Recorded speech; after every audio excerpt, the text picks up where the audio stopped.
Uh, Continuing still with dating, challenges of dating are numerous.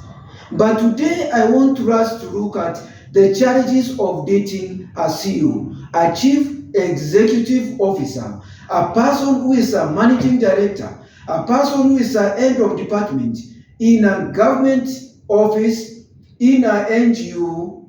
Yes, a person also may be a CEO of an international organization or even other responsibilities. A CEO is somebody with very competing responsibilities. It is very, very challenging. He or she has to make very critical decisions in the organization in terms of organizing resources, in terms of getting input and productivity from the staff. So he has to be a strategic thinker, he has to be a quick thinker, and he has also to motivate his staff so that the business or the organization is kept afloat. Now, what are the challenges of meeting, of having a date with a CEO? It is something for you to ponder. And at this juncture, if you have not subscribed to A Moment with Rukwaru, I would encourage you to do so that you get more of these videos to empower you. Now, one of the great challenges of dating a CEO is the aspect of unpredictable working hours. CEOs are busy people. They are people who are involved, having working lunches, meeting with other people, trying to work to discuss on working plans, having team building activities, golfing with their partners and with their colleagues, and you find that their hours are very packed.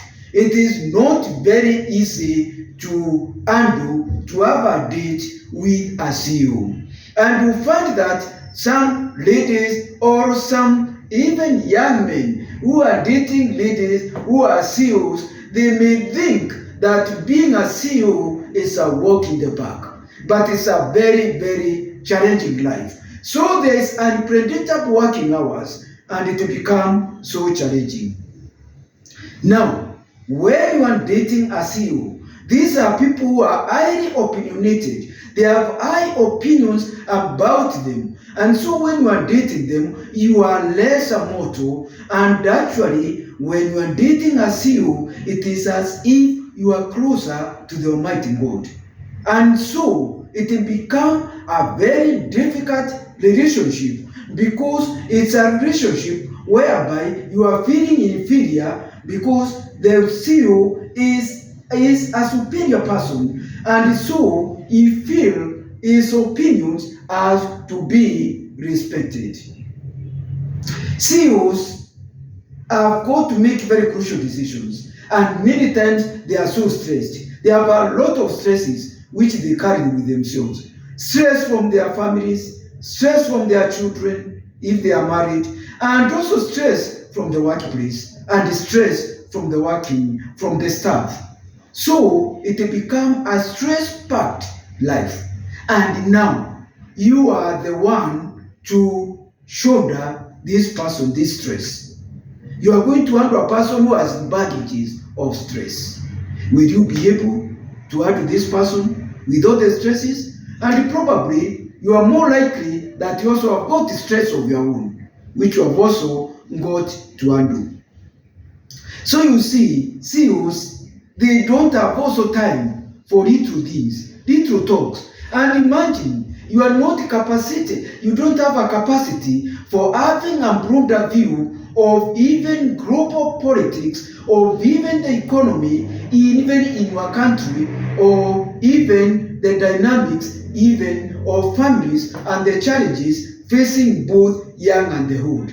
So it become a problem. You don't have a topic whereby you can be able to discuss. So now when you go out to date for dating with a CEO, you find that you don't have much to discuss. And assuming that you're also working, when you bring the issue of work, you just tire the CEO. Because if anything, you would like to feel free outside the working environment. He would not like you to remind him of work. You want to have a relaxed atmosphere. And you find many times, you will find that unless you bring the issue of work, you might not have anything to talk with your CEO, boyfriend or girlfriend. So it will become a little bit challenge.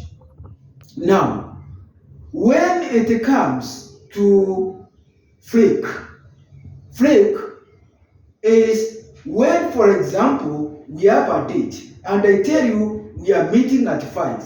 Then when it is 4:45 or 4:30, you tell me I'm not coming.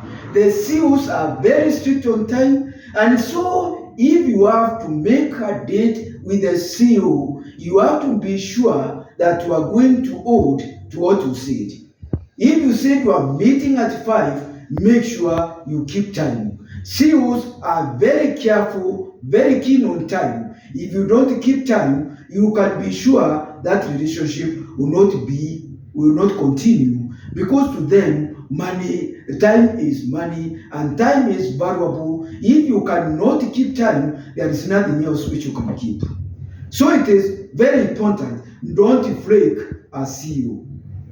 Now, when it comes to CEOs, if they have sent you a message, they expect a response. CEOs don't imagine where they would send you a message and you don't respond for a very long time. It's going to be such a challenge. And so, because of these time dynamics, that's why it becomes such a challenge to date a CEO. Now, when you are dealing with a CEO, be honest about your feelings. Don't be intimidated until in such a way that you don't tell the CEO about your feelings. Tell them, why are you into him or into her?